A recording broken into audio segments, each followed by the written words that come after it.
Voice چوتھا باب۔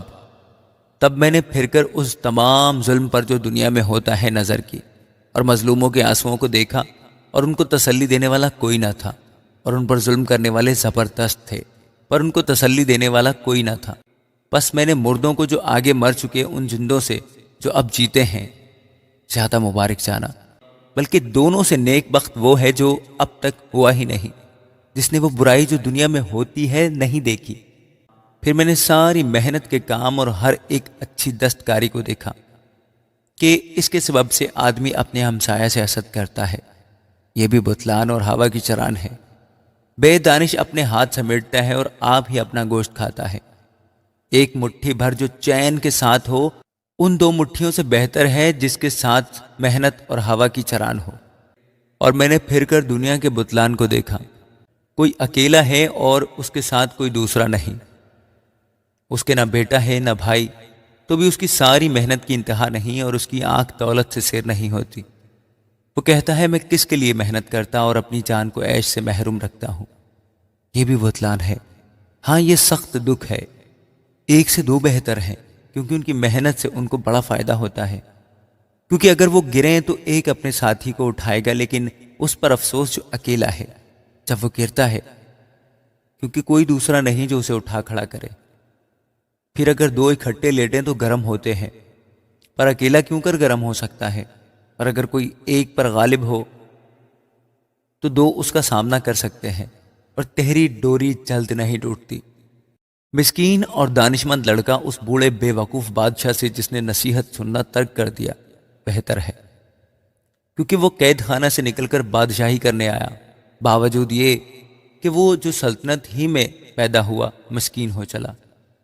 میں نے سب زندوں کو جو دنیا میں چلتے پھرتے ہیں دیکھا کہ وہ اس دوسرے جوان کے ساتھ تھے جو اس کا جانشین ہونے کے لیے برپا ہوا۔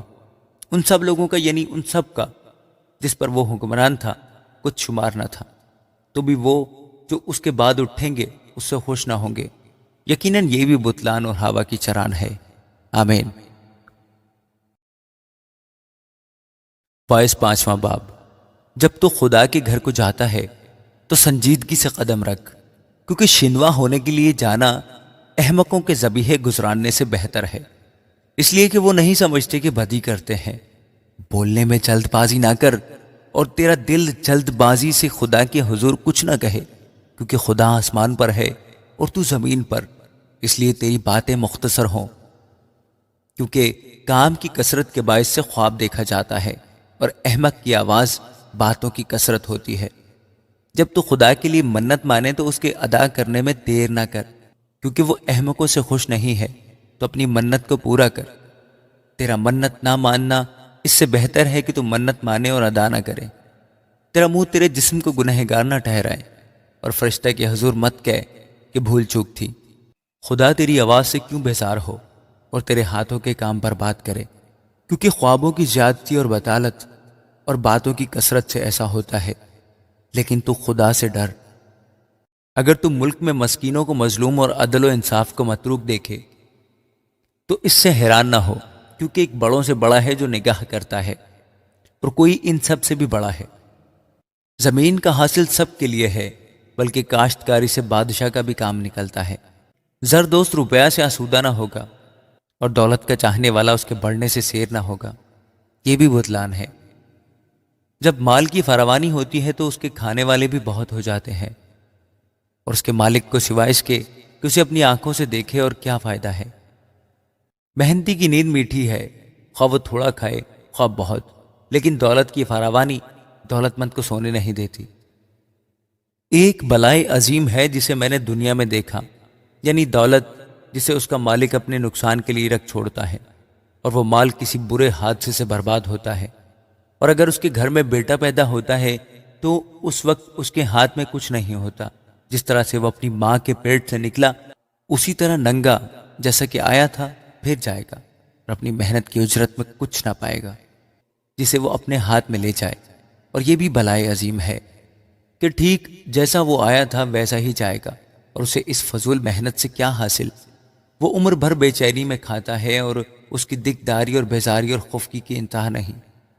تو میں نے دیکھا کہ یہ خوب ہے، بلکہ خوشنما ہے، کہ آدمی کھائے اور پیے اور اپنی ساری محنت سے جو وہ دنیا میں کرتا ہے اپنی تمام عمر جو خدا نے اسے بخشی ہے راحت اٹھائے، کیونکہ اس کا بکرا یہی ہے۔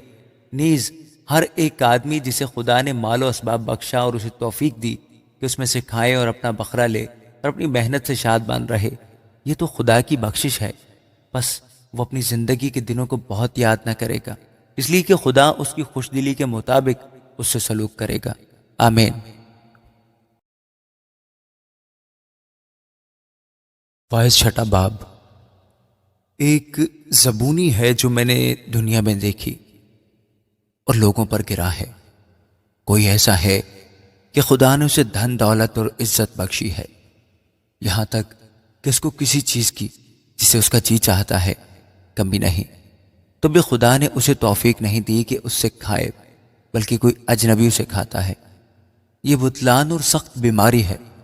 اگر آدمی کے 100 فرزند ہو اور وہ بہت برسوں تک جیتا رہے، یہاں تک کہ اس کی عمر کے دن بے شمار ہوں اور اس کا جی شادمانی سے سیر نہ ہو اور اس کا دفن نہ ہو، تو میں کہتا ہوں کہ وہ حمل جو گر جائے اس سے بہتر ہے، کیونکہ وہ بطالت کے ساتھ آیا اور تاریکی میں جاتا ہے اور اس کا نام اندھیرے میں پوشیدہ رہتا ہے۔